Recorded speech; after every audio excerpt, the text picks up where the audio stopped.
All right, Sensei, let's get to work. Wait. Just about to play karate. Nope, it's my lesson time. It's lesson. Senpai Jesse's lesson. Oh! Ow! You said you weren't gonna hit me.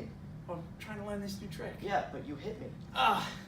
But also, I have to stand here to be in the frame. So. But I'm working on this new trick. Okay. Come on, can I just like a few more minutes? Nope. But I just gotta. Lesson Come on. time. I don't want. Hey, I'm Sensei Federico, and we're gonna talk about being interrupted or stopped with what you're doing. So a lot of times people ask me. A lot of times when people are trying to get their kids to come to class, you know, they're like, I want to do this activity, but what happens is they end up keep being like Interrupted.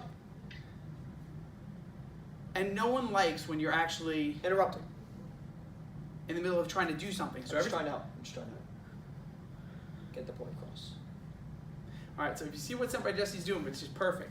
If you're in the middle of an activity and someone interrupts you, do something else. So what could be happening, I'm not saying this is always happening, but what could be happening is if your child's at home and they're doing something else, and then you say, all right, it's time for this activity, no matter what the activity, baseball, soccer, basketball, karate, all right? And they're like, I don't want to go. Because that's really the big thing is, you know, when they're here and they're doing stuff, it's a great feeling. But sometimes the hassle is the hard part is getting them from home to here. It becomes a problem or an issue. And I can't get them to go, or they don't want to do it. But the thing is, no one likes being interrupted. So, so let me explain, instead of just explain no one likes to be interrupted, let's go over how to fix it. So the way to fix it is to build a routine. So for example, before I teach class, I put on my gi, I put on my belt, I warm up a little bit, and that gets me in my mode, like, all right, Sensei mat on, time to train, time to do stuff, time to teach.